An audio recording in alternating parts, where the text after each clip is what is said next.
नमस्कार दोस्तों, मेरा नाम है विनय। दोस्तों, इस वीडियो के माध्यम से आप सभी लोगों को यूपी एनएसएम सीएचओ के एग्जाम में जो मोस्ट इंपॉर्टेंट क्वेश्चन पूछे जाने वाले हैं, जो कि सिलेबस पर आधारित है। सारा पूरा सिलेबस आपको यहाँ से दोस्तों देखने को मिल रहा होगा, जो कि यहाँ से मैं आपको पूरा theory wise, topic wise, MCQs के माध्यम से पूरा सिलेबस करवाने वाला हूँ। इसलिए पूरा वीडियो को लास्ट तक देखिएगा। इसके पहले भी दोस्तों मैंने ये दो जो चैप्टर है इसको कवर कर लिया है। इसका वीडियो मैंने चैनल पर अपलोड कर दिया है, जाकर देख लीजिए। यहाँ से दोस्तों इस पोर्शन में आपको यहाँ से जो आपको चाइल्ड हेल्थ नर्सिंग वाला चैप्टर दिख रहा होगा, इसको एमसीक्यूज के साथ थ्योरी का पूरा क्वेश्चन आपको बताऊंगा, जो कि मोस्ट इंपॉर्टेंट क्वेश्चन आपके एग्जाम में बनने वाले हैं। तो चलिए दोस्तों, आप सभी लोगों को करवा देते हैं। तो दोस्तों, यहाँ से हमारा जो पहला क्वेश्चन हो जाता है वह नवजात संपीड़न संवातन अनुपात कितना होता है। तो दोस्तों, यहाँ से जो इसका अनुपात होता है दोस्तों, वह आपका 1:3 के अनुपात में होता है। इसलिए राइट आंसर है, जो कि चाइल्ड हेल्थ नर्सिंग से रिलेटेड मोस्ट इंपॉर्टेंट क्वेश्चन है। आपको इसको ध्यान में रखना है।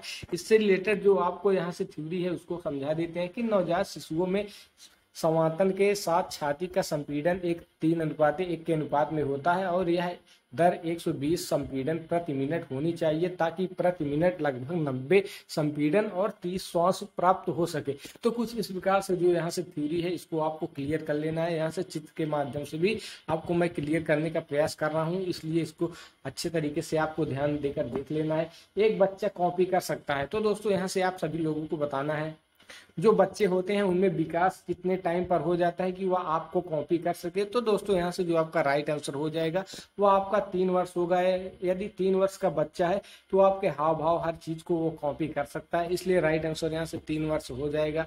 यहाँ से आपको जो व्याख्या के तौर पर दिख रही होगी, क्षैतिज एवं लंबवत जो आपकी रेखाएं हैं वह 2 वर्ष में आनी शुरू हो जाती है, और जो सर्कल है वह 3 साल में बनना शुरू हो जाता है। इसलिए राइट आंसर यहाँ से आपका वही हो जाएगा। अतिरिक्त जानकारी के तौर पर आपको कुछ चित्र के माध्यम से भी यहाँ से बताने का प्रयास कर रहे हैं, जो कि यहाँ से आपको अच्छे तरीके से समझ में आ जाएगा।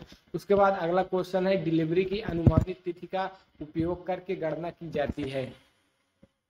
तो दोस्तों, यह जो गणना है वह आपके नेगेले का नियम के आधार पर की जाती है, इसलिए यहाँ से राइट आंसर आपका ऑप्शन नंबर 2 एकदम करेक्ट यहाँ पर हो जाएगा।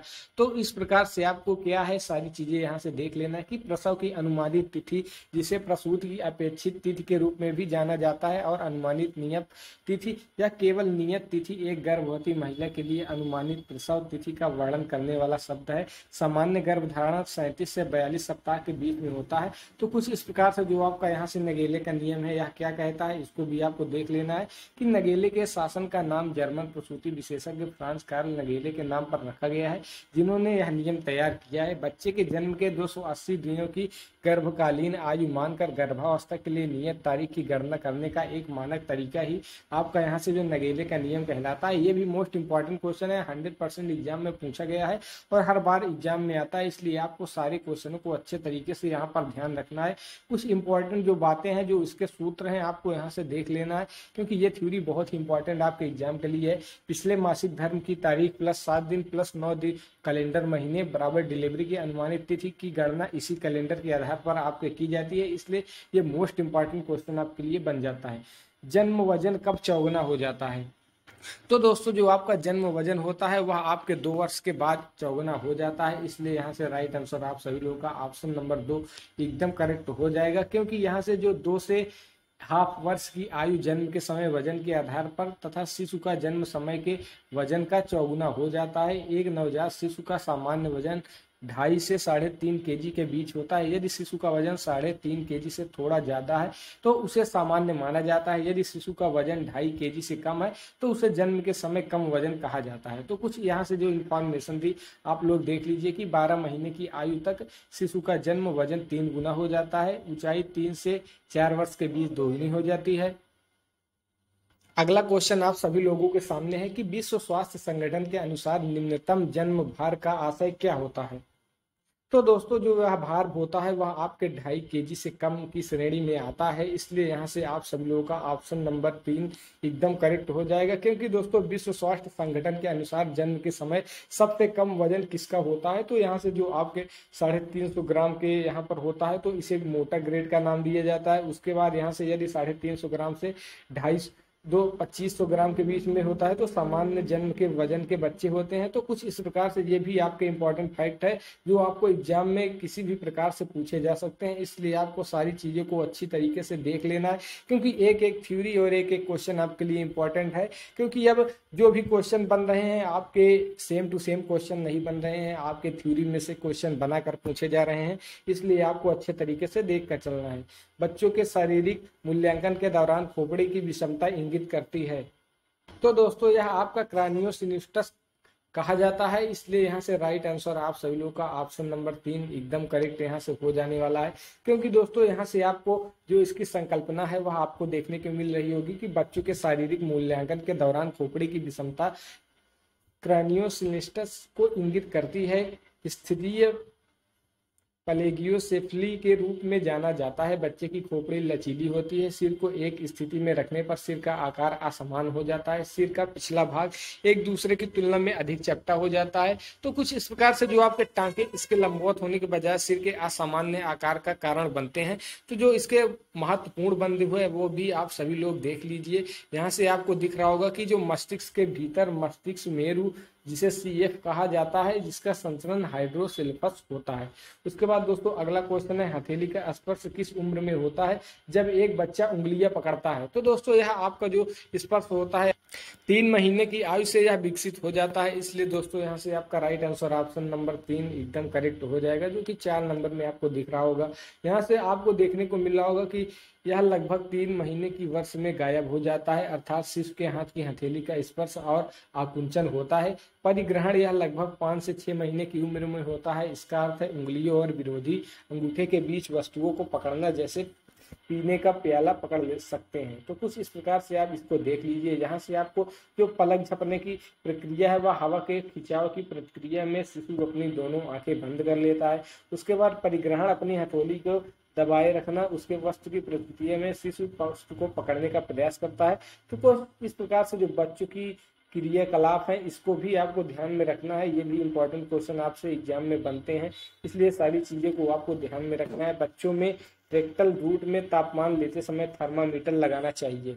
तो दोस्तों इस समय आपको 1 इंच का जो आपका थर्मामीटर है उसको बच्चों के सामने लगाना चाहिए। इसलिए यहाँ से राइट आंसर आपका 1 इंच एकदम करेक्ट हो जाएगा। क्योंकि दोस्तों यहाँ से आपने घुटनों में बल झुककर बच्चे को पीठ पर लिटाएं, थर्मामीटर को उंगलियों से पकड़ते हुए लगभग 2.5 सेंटीमीटर से धीरे से डालें। कम से कम 2 मिनट के बाद थर्मामीटर हटा लें और तापमान देखें। तो इस प्रकार से जो आपका 1 इंच का थर्मामीटर है वह लगाया जाता है। यहाँ से आप सभी लोगों को कंफर्म हो गया होगा, क्योंकि सामान्य शरीर का तापमान आप सभी लोगों को यहाँ से पता होगा कि 98.6 फ़ारेनहाइट होता है, जो कि मुंह से आपको जाना पता कर लिया जाता है। उसके बाद मध्य कर्ण का जो तापमान होता है वह कुछ इस प्रकार से आपका 99.6 फ़ारेनहाइट होता है। उसके बाद यहाँ से जो आप काक संबंधी जिसे आप कथली के स्थान पर नापते हैं, यह आपका 97.6 फ़ारेनहाइट जो कि एक्सिला बगल में होता है। इसलिए इसको भी आपको अच्छे तरीके से ध्यान रखना है। मुंह, मलाशय और कान की झिल्लियां आमतौर पर मुख्य तापमान को काफी करीब से दर्शाती है। कार्डियल महत्वपूर्ण संकेत तापमान, नाड़ी, श्वसन, रक्तचाप और ऑक्सीजन संतुति है। यह एक छवा महत्वपूर्ण संकेत दर्द होता है। यहाँ से आपको जो वयस्कों में पता होगा कि 98.6 फ़ारेनहाइट की जो यहाँ से 37 डिग्री सेल्सियस के तापमान होता है, इसको भी आपको ध्यान रखना है। उसके बाद जो आपका सामान्य एक्सेलरी होता है यह भी आपका 99.7 फ़ारेनहाइट के करीब होता है। ये भी इम्पोर्टेंट क्वेश्चन है, बार बार एग्जाम में पूछे जाते हैं। और जो इसका फार्मूला है यह भी आपको ध्यान में रखना है, जिसके मदद से आप कोई भी क्वेश्चन होगा इससे रिलेटेड यदि आपसे पूछा जाएगा तो आप 100% फार्मूले का यूज करके निकाल लेंगे। तो कुछ यहाँ से जो आपके दिए गए हैं तापमान में भिन्नता के प्रकार यहाँ से देख लीजिए, जैसे कि माइल्ड पायरेक्सिया 99 से 100 फ़ारेनहाइट होता है, गंभीर पायरेक्सिया 103 से 105 फ़ारेनहाइट होता है, और जो हाइपर पायरेक्सिया होता है वह 105 के ऊपर होता है। नवजात शिशु का रक्तस्रावी रोग किस विटामिन की कमी से होता है? तो दोस्तों यह रोग जो आपका विटामिन के की कमी से होता है, इसलिए दोस्तों आपको विटामिन के का भरपूर इस्तेमाल करना चाहिए, जो कि आपके मात्रा में पोषण को बनाए रखता है। इसलिए यहाँ से राइट आंसर आप सभी लोगों का ऑप्शन नंबर 3 विटामिन के एकदम करेक्ट हो जाएगा। यहाँ से आप सभी लोगों को दिख रहा होगा कि इन विटामिनों के अभाव से कई रोग उत्पन्न हो जाते हैं, जैसे रक्तस्रावी डिस्क रोग जन्म के कुछ समय के भीतर ही एक नवजात में होने वाली रक्तस्राव की समस्याओं से होता है, या रक्त खराब स्कंदन को रक्तस्रावी रोग होता है। विटामिन के स्कंदन के लिए एक आवश्यक कारक है और बच्चों में इसकी कमी से रक्तस्रावी जो रोग होता है वह हो जाता है। तो यहाँ से आपसे क्वेश्चन पूछा जा सकता है कि विटामिन डी जो के की कमी से कौन सा रोग यहाँ से होता है, तो यहाँ से जो आपका रक्तस्रावी रोग एकदम करेक्ट यहाँ से ऑप्शन हो जाएगा। तो कुछ इस प्रकार से विटामिन के इंफॉर्मेशन दिए गए हैं कि विटामिन डी विलंबित प्रेरक विकास और अस्वस्थ हड्डियों और विटामिन डी की कमी का परिणाम हो सकती है। विटामिन ए में अंधापन होता है। विटामिन सी से जो मसूड़े का खून जिसे स्कर्वी कहा जाता है, कुछ ऐसी जो बीमारियां हैं आपके विटामिन की कमी से होती हैं, इसको भी आपको ध्यान में रखना है। दोनों पैराइटल अस्थियों के मध्य पाए जाने वाले सूचर को कहते हैं। तो दोस्तों इसे यहाँ से सैजाइटल सूचर कहा जाता है, इसलिए ऑप्शन नंबर 1 राइट एकदम आप सभी लोग का ऑप्शन नंबर 1 करेक्ट हो जाएगा। क्योंकि दोस्तों यहाँ से नवजात शिशु में सूचर और संरचनात्मक रेखाएं जहाँ खोपड़ी की हड्डी की प्लेटें एक साथ जुड़ी रहती है आसानी से महसूस की जा सकती है। यहाँ से अभी आपको चित्र के माध्यम से भी दिखाएंगे जिससे आपको पूरा क्लियर हो जाएगा। इसकी व्याख्या आपको दिख रहा होगा कि भ्रूण खोपड़ी में 4 चूसर होते हैं जो कि फ्रंटल चूसर, उसके बाद सैजाइटल चूसर, उसके बाद क्रोनलस जो चूसर होता है वह आपके होता है। इसलिए यहाँ से आप सभी लोगों को ऑप्शन में दिख रहा होगा जो कि आपका चारों ऑप्शन में यहाँ से एक भी क्वेश्चन आपका करेक्ट है। यह आपका व्याख्या के आधार पर मैंने यहाँ से आप सभी लोगों को दिखा दिया। तो कुछ इस प्रकार से जो मोस्ट इंपॉर्टेंट क्वेश्चन आपके चाइल्ड हेल्थ से रिलेटेड बनने वाले थे मैंने यहाँ से करवा दिए हैं। आशा है आपको वीडियो अच्छा लगा होगा। यदि वीडियो अच्छा लगा तो लाइक कीजिए और चैनल को सब्सक्राइब करना बिल्कुल मत भूलिएगा। Thanks for watching.